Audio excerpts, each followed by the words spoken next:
ॐ सोमनाथाय नमः।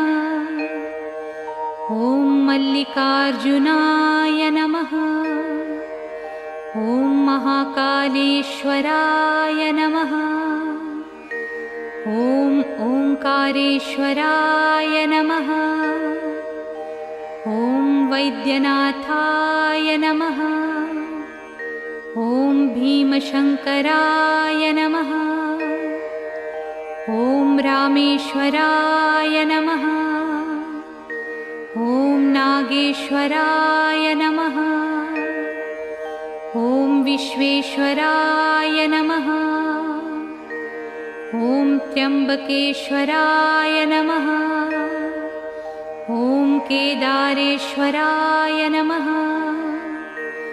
ॐ भुस्मेश्वराय नमः।